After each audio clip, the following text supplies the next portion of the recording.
Bata a beterraba com o ovo e você ficará satisfeito com o resultado. Comece adicionando em uma panela 700 gramas de beterraba. Em seguida, adicione água quente até cobrir as beterrabas. Agora acenda o fogo e deixe essas beterrabas cozinharem até ficarem moles. Tampe a panela para cozinhar mais rápido.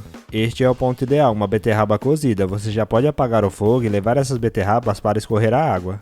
Eu descasquei as minhas beterrabas e agora vou cortar. Utilizando um cortador, corte elas em rodelas. E se você não tiver, pode cortar normalmente com a faca.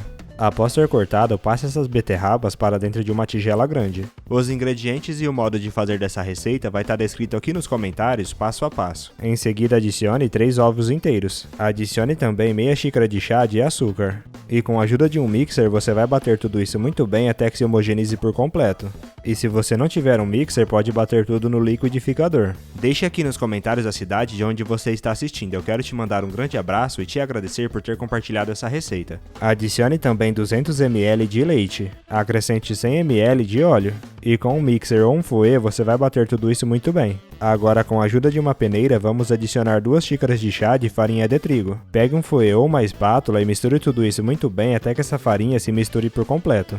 Se você chegou até aqui, é sinal que está gostando da nossa receita, então já clica no botão compartilhar e compartilha esse vídeo com todos os seus amigos. Para você não vai custar nada e para nós vai fazer toda a diferença. Em seguida, adicione meia colher de chá de essência de baunilha. E por fim, adicione 1 colher de sopa de fermento em pó químico. E para finalizar, misture tudo isso muito bem com a ajuda de um fouet. Esse é o ponto ideal. Agora pega essa tigela e passe toda essa massa para dentro de uma forma. Eu untei a minha forma com manteiga e farinha. E a medida da minha forma é de 23 centímetros. Leve essa forma ao forno pré-aquecido a 200 graus e deixe assar de 40 a 50 minutos. Esse tempo pode variar de acordo com a potência do seu forno. E quando o seu bolo já estiver quase assado, você vai pegar uma panela e adicionar 5 colheres de sopa de chocolate em pó 50%. Em seguida, adicione meia xícara de chá de açúcar. Adicione também 100 ml de óleo, e se você quiser pode trocar por manteiga. E por fim, adicione 300 ml de leite. E com a ajuda de uma espátula, você vai misturar tudo isso muito bem até que se homogeneize por completo. Você já tem o nosso aplicativo Aquela Receita aí no seu celular? Ele já está disponível para ser baixado. Eu vou deixar o link do aplicativo aqui nos comentários, corre lá e já coloca para baixar. Após ter misturado, pega essa panela e leve para o fogão no fogo médio para baixo.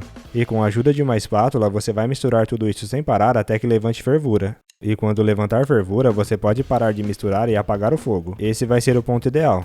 Nesse meio tempo, nosso bolo já assou. Você vai pegar ele e com um palito você vai fazer vários furos nesse bolo. Agora pegue a nossa calda e com a ajuda de uma concha você vai jogar quase tudo por cima do nosso bolo. Reserve um pouquinho para finalizarmos.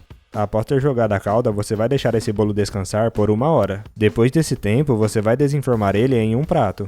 E com o restinho da calda que deixamos reservado, você vai jogar por cima desse bolo. E a nossa receita já está pronta, você já pode pegar um pedaço e se deliciar. Eu espero demais que você tenha gostado dessa receita. Agora eu vou voltar lá para os comentários e continuar respondendo a todos que deixou o nome da sua cidade. E te agradecer por ter compartilhado essa receita e até a próxima receita. Tchau!